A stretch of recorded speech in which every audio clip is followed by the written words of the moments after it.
Hello, everyone, and welcome to another episode of Selling Greenville, your favorite real estate podcast here in Greenville, South Carolina. I'm your host, as always, Stan McCune, realtor right here in Greenville, South Carolina, and you can find all of my contact information in the show notes if you need to reach out to me for any of your local real estate needs.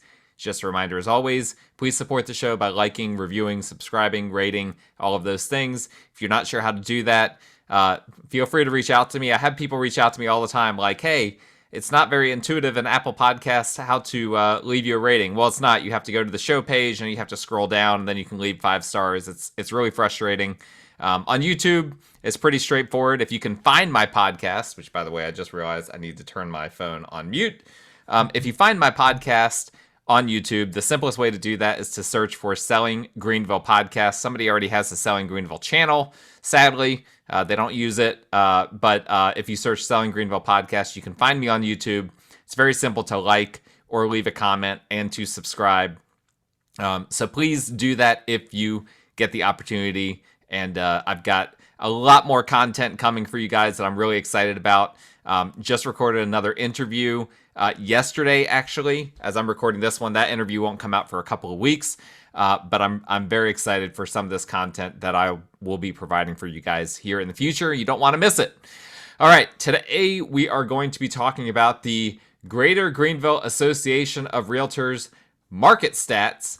And that is something that I am very excited to share with you here. So if you're looking on YouTube, you can actually follow along with the graphics that I will be looking at. So these are the Greater Greenville Association stats that came out this month, October, middle of October, and they're through the month of September. So we're going to do this that we always do. We always go through this, and I share my thoughts. We're going to actually talk through this data. So we're going to start right at the top with new listings. New listings were down year on year 11.7%. We had new listings come in at 1,697. That's down substantially from the 1,921 that we had in September of last year. Now, I want to point out a few things here. It's very, very normal that we have the pattern that we're showing here. So here's the pattern that we had. We had new listings basically reached their seasonal high. Technically, it was March, but March was kind of a weird month because we were playing catch up from the earlier months. So really, we had, in my opinion, the seasonal high for new listings in June, which was 1,933, and then it dropped down in July to about 1,700, and then popped back up in August to 1,900, and then back down in September to around 1,700. This is a pretty normal trend, actually. If you're looking historically, you'll see that almost every year there's this little bump that happens, and usually that little bump is the month of August. Actually, it's people putting their homes on the market right before the school year. All those new listings that come in. You know, people go on vacation during July. July can be a little bit of a sleepy month for real estate, but if you look almost every single year. And I'm not going to go back to the pandemic years because, 2020 through 2022 were not normal years for us. But if you look at other years, there's always this little bump that happens in August. And then we see things kind of tail off after that. Sometimes there's another little bump that happens in October. We've seen that in a few years. So we'll see if maybe that happens. Right now, just my read on the ground is that probably October numbers will be pretty similar to September numbers, but we might see a very slight bump up from the September new listings data. But right now, I've seen inventory as a result of new listings definitely has gone up substantially the past 2 months, which we'll see here in a little bit. But right now, it's kind of hovering around what it's been for the past few weeks. So the new listings data has kind of, it seems like it's kind of flatlined so far where we are in October, but obviously we'll know more once we get that trailing data next month. Pending sales, I always warn you guys, if you're a new listener, pending sales for the most recent month is always inaccurate. So it looks like September is really, really low. It's saying that September was down 42.5% year on year. That is not going to be accurate. Now, that being said, it's for sure going to be down. It'll probably be once this data is revised, it'll probably end up being the 1,100 to 1,200 range. September of last year was 1,265. So our pending sales numbers are still running low year on year. We are still very much in the process of seeing the real estate correction as a result of rates being where they are and all of that. But if we look back at August, that kind of gives us a more accurate depiction. August, when we looked at the data last month, August was, just to show you how off this information is, August was running at 851 pending sales was what it said last month when this data came out, and then it was revised to 1,232. That's a big revision, okay? So instead of being down 38% year on year, August actually ended up being down 10.9% year on year, but that's still a big number. That's our biggest year-on-year number to date. We've not had a double-digit, we almost did in July, but we had not had a double-digit dip in pending sales year-on-year until August happened. And so, again, this is the direct result of mortgage rates knocking on the door of 8%. For some people, they are 8% or higher. If you're an investor looking for financing in this market, you're going to be paying over 8%. That's just the way it is. And so that's what's happening. We're seeing activity really drop off right now as a result of pending sales. Now, that being said, I'm personally still quite busy. I know a lot of other agents that are quite busy, but this bodes, what this tells me is that the fourth quarter, really once we kind of get into the holiday season, I think we're going to see these pending sales really drop off. We did see that happen last year as well. So it'll be interesting to see how this year tracks in comparison to last year. If we see pending sales continue to run lower than last year into late into this year, November, December, then we're going to see a very, very slow fourth quarter. And so that will really, really impact sellers if this trend continues. And it looks like for the month of September, it probably will continue. So we'll have to keep, once the September numbers get revised, I believe that will show the case. Probably the same thing for October as well. But really what will be interesting, we saw the big turn in the market last year in November and December, so it will be interesting to see what happens in those months. Closed sales for September, this number usually is accurate, or at least pretty close to being accurate. Also down substantially, down 10.1% year on year. So we saw 1,320 closed sales for the month of September. That was down from 1,468 September of 2022. Again, the same trend is happening as we're seeing when it comes to the pending sales. We've only had one positive month all year. That was the month of May, and that was May having just a lot of closed sales because it was just playing catch up, right? After the slow fourth quarter and the slow beginning to the first quarter of this year, we had a lot of activity in March and April, and that resulted in a lot of closed sales in May, relatively speaking. Not a lot in comparison to a few other years, but a lot in comparison to what we've been seeing really the past 18 months. And so the rest of the year has just been a down year. This is why I've said multiple times we're in a housing market recession, even if the broader economy is perhaps not in a recession. I guess that's debatable. But the housing market is definitely has been a recession for quite some time. And the only reason why it hasn't felt like a recession, I've said this before, I'm going to say it again, is because the inventory data has not caught up to pre-pandemic trends yet. And that's something that we'll talk about here in a second. I don't want to jump too far ahead of myself. Now, here's something that's interesting. Days on market until sale. This is one of the key indicators that kind of tells us like what the market is doing, whether it's kind of going in a buyer direction or going in a seller direction. It moved in the month of September more in the seller direction and went down again to 40 days on market. We had seen it jump from July of 38 days on market until sale.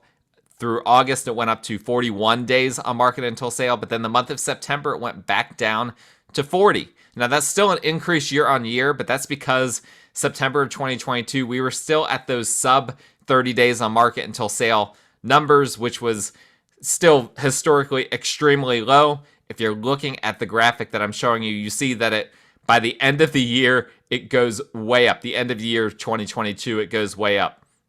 So we're still showing a big increases, 48% year on year, but that is likely to change big time coming up here as we see the October, November, December prints of these numbers.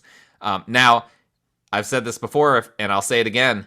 If we reflect what last year's numbers were and we start to see 50, 60 days on market until sale, that's going to very much feel like a buyer's market, even though traditionally speaking, it wouldn't be. Traditionally speaking, that would just be taking us back to normal pre-pandemic levels.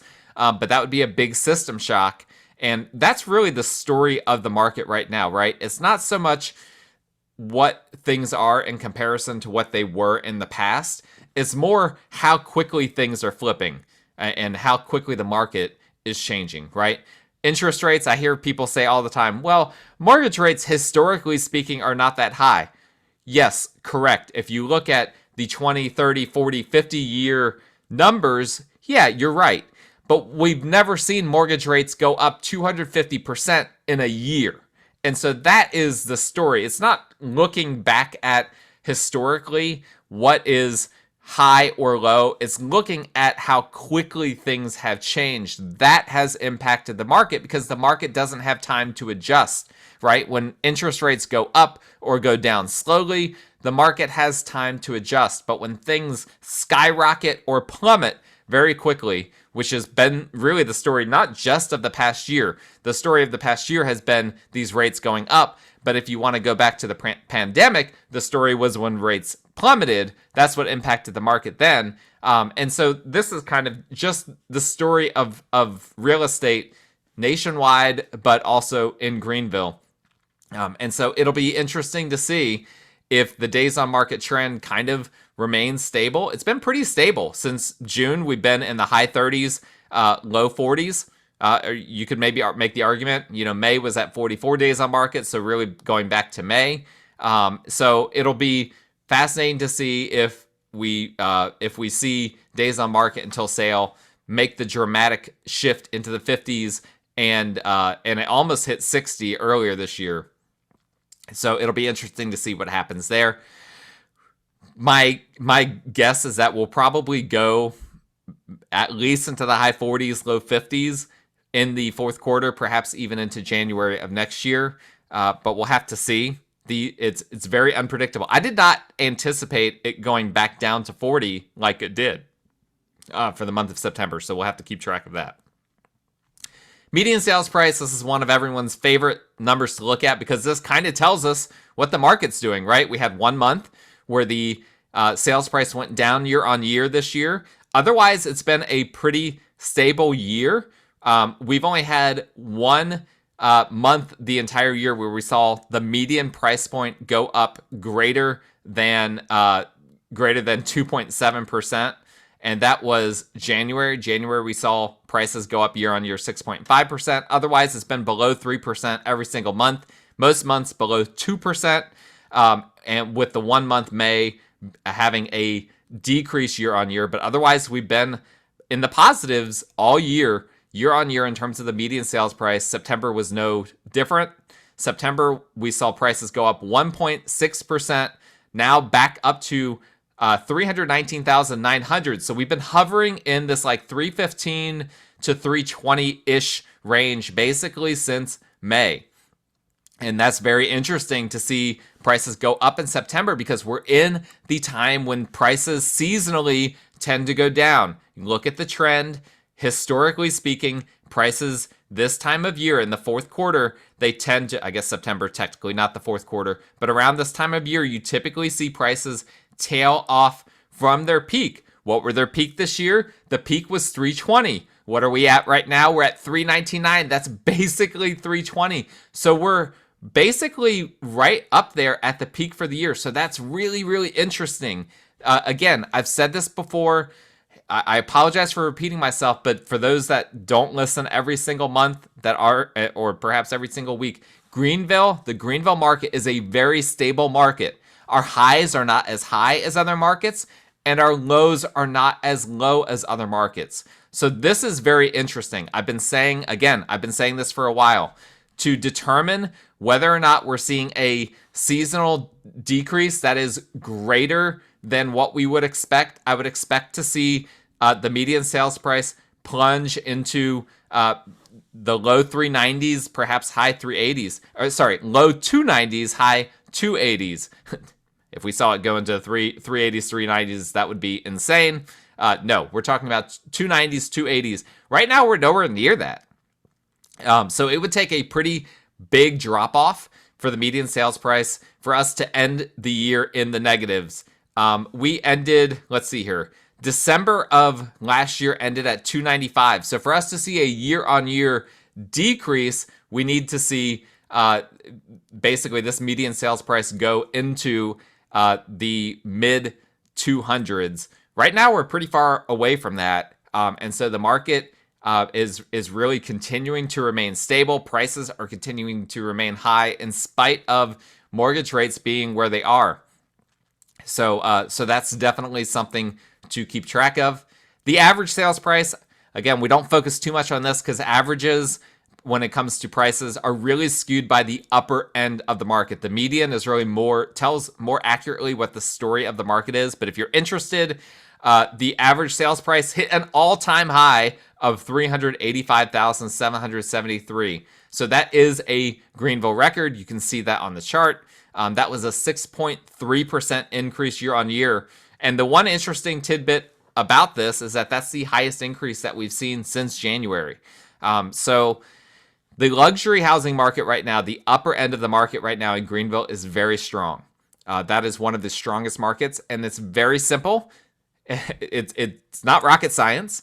It's strong because that part of the market is insulated from the high interest rates, right? People that have a lot of money that can afford luxury housing by Greenville standards are not really impacted by these high interest rates. A lot of these purchases over $1 million are purchased cash anyway. So it doesn't matter. These averages are going to probably continue to be strong going into the fourth quarter. I'm sure we'll see a seasonal dip, which again, if you're looking at the chart, you can see that there is always that seasonal dip off from the high, but we're not seeing it yet. We just had the highest print of the year for the month of September. So that, again, these are very fascinating things to track. This is not what we're seeing on the national level. I think this is very important to share. On the national level, we're seeing prices really dive off the map. So Greenville is showing a lot more stability than we're seeing nationwide. Good if you're selling, not good if you're buying. Percent of list price received. This is basically when you've got a house listed, how much can you expect to sell it for, right? If you have a house listed for $100,000, which not many people do, are you going to get $100,000? Or are you going to get $98,000? Whatever. Right now, we've seen, again, stability in the percent of list price received, 98.7%. So if you have a listing for $100,000, you can reasonably expect to get $98,700 for that listing. That's not really accurate because if you have a listing for $100,000, you're going to get most likely well above that because there just aren't any listings at that price point right now. But we're talking, I'm oversimplifying things. This number doesn't account for seller concessions, so you do have to factor that in. If the seller is paying for buyer closing costs, that's not baked into this number. So keep that in mind as well. But this is stable. We've seen basically it's hovered in the low 99s, high 98s, basically for the entire year with the exception of the first few months of the year. 98.7% is exactly the same as August. July, it was 98.8%. And year on year, this is just a decrease of 1%. And this is what we're going to see. We're going to see basically we've been seeing kind of big decreases year on year, but now we're going to start comparing favorably to last year because by this point last year, interest rates had started to go up into the high fives, started to knock on the door of sixes. And so that was when the market really took a dive off the cliff.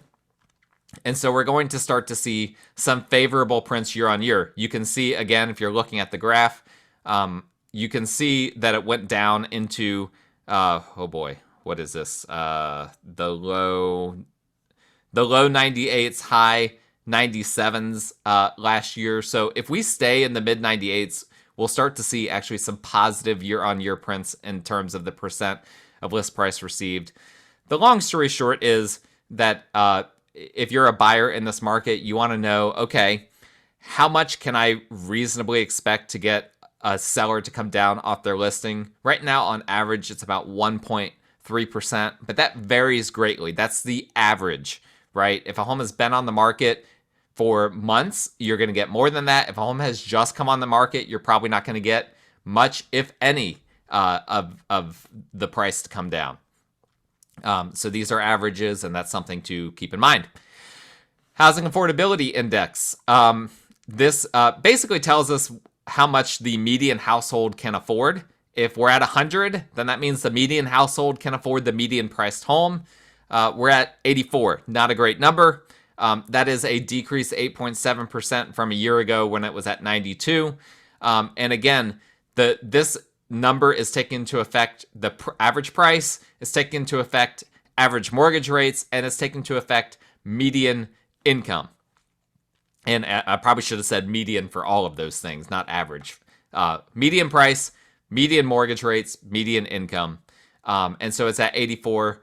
Not a particularly affordable market right now. This is why housing affordability is a big talking point right now, even among politicians that don't really understand how to bring about affordable housing. They're still talking about it because they understand that people are impacted by it. But again, even the people impacted by it, a lot of them want to stop building and all of that. You do that, this number is just going to keep going down. So it'll be interesting to see. Again, as we go into the slow part of the year, we might see this number jump back up a little bit. Historically speaking, it would typically jump back up in the winter months. And the reason for that being is that things just slow down. Prices, sellers typically can't sell their home for as much as they would in the winter months. It's just a slower market in general. But if mortgage rates climb into the 8s, which right now, as I'm recording this, we've seen the 10-year yield hit a new high. I'm recording this October 17th. The 10-year yield is kind of what we look at. That's a good predictor of what mortgage rates, the 30-year mortgage rates will do. And so if the 10-year yield hits 5%, most likely mortgage rates will hit 8%. And at the moment, it's looking like there's a very good chance that might happen. The Fed has done everything they can. They are finally, the Federal Reserve is getting nervous about what's happening when it comes to these rates. And for the first time in a long time, we've had multiple of the hawkish Fed presidents and governors come out with statements saying, hey, I think we've done enough.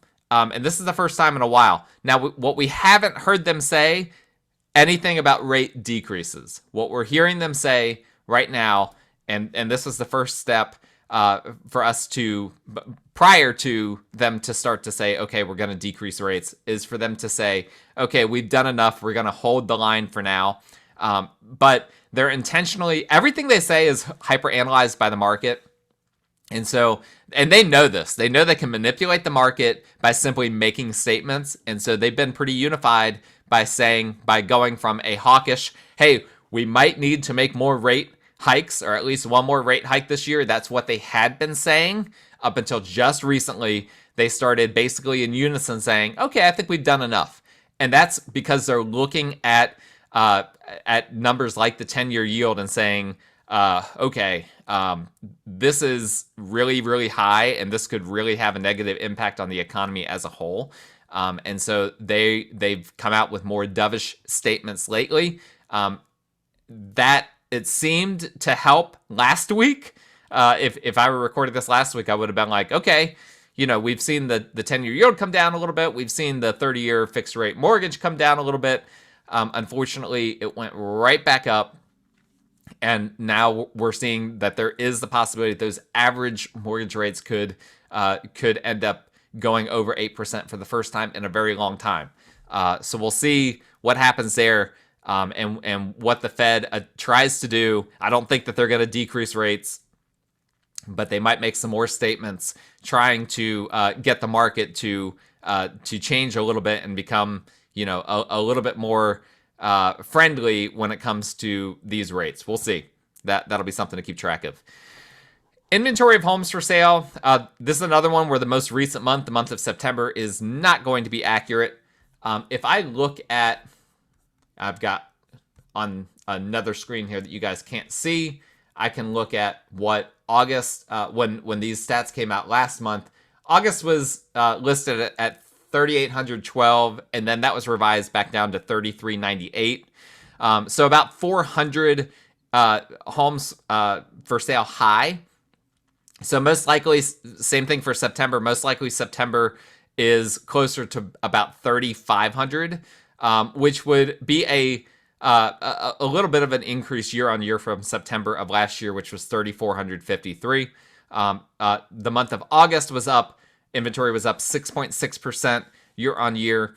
I do think that trend will continue. I've seen inventory continue to go up, but like I said, the past couple of weeks, it seems like it's kind of stabilized.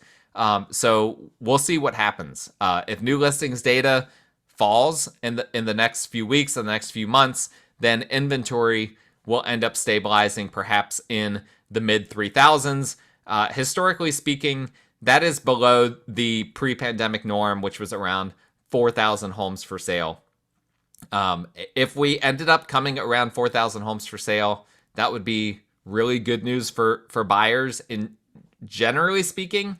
Although it's tough because it doesn't necessarily mean that there's good inventory for sale. It just means that there's inventory for sale. There's a lot of bad inventory right now. I've seen it. I've shown it, particularly in the lower price points. If you're below 300,000, a lot of bad inventory out there, a lot of homes that are for sale that still need work. And so this number is a little bit deceiving. But basically, we've seen inventory continue to go up. We've not yet seen a month in which inventory has been down year on year, and I believe that's going to continue for September. Now, what'll be interesting is whether that continues into October, November, December, because we did have in, it looks like actually our peak, now that I'm looking at this, our peak was October of last year. So that will be, that'll be interesting to see, if we have a single negative month in terms of inventory. At the moment, just based on looking at this data, we may actually end up having every month this year as more inventory of homes for sale than we did any month last year. Month supply, again, this is not going to be accurate for the month of September because we're dividing inventory of homes for sale at the end of the given month, a number that's always wrong, by the monthly pending sales from the last 12 months, which is also a number that's always wrong. So this 3.2 number, this is going to be in the high twos once they revise it. The more important number is August was 2.7, which is an increase from every other month that we've had this year and an increase year on year from the 2.3 of August of 2024. 2024, where'd that come from? August 2022.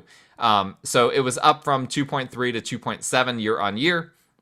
I suspect September will also be up slightly, maybe at 2.8, 2.9, something like that. So we're slowly approaching 3 months of inventory, which we have not had in a very long time. So we'll keep track of that. That is pretty much all I want to cover, except for one little thing, and this is, we'll look at the quick facts here. The strongest price range, or the price range with the strongest sales, was $1,001,001. I hate that they have to do that, but $1,001,001 and above had a 7.6% increase. So again, this is what I'm talking about. The homes that are essentially insulated from these high interest rates are the luxury homes. The luxury housing market is the market right now that is basically not being impacted by all these higher interest rates, all of those things. Here's another little interesting tidbit. The property type with the strongest sales, which was still a decrease, still a 1.9% decrease year on year, but it's an interesting detail. The property type with the strongest sales was condos. Okay. And this is because condos are more affordable right now than single family homes. And so we're seeing more people that would traditionally want to buy a single family home. They're having to purchase condos and townhomes. So very interesting detail there. I believe that both of these trends will continue, maybe not at the same rate, but I do think that both of these trends will continue. So that is all that I have to share with you guys today. I appreciate you guys watching and listening. If you have any questions, let me know. My contact information is in the show notes. As always, please like, rate, review the show in whatever app, whatever platform, Spotify, iTunes, Google Play, YouTube, Stitcher Radio. And by the way, if we're not on a platform that you want us to be on, please let me know that as well. And I'll make sure to get this podcast on that platform. Thank you guys for watching and listening, and we will talk again next time.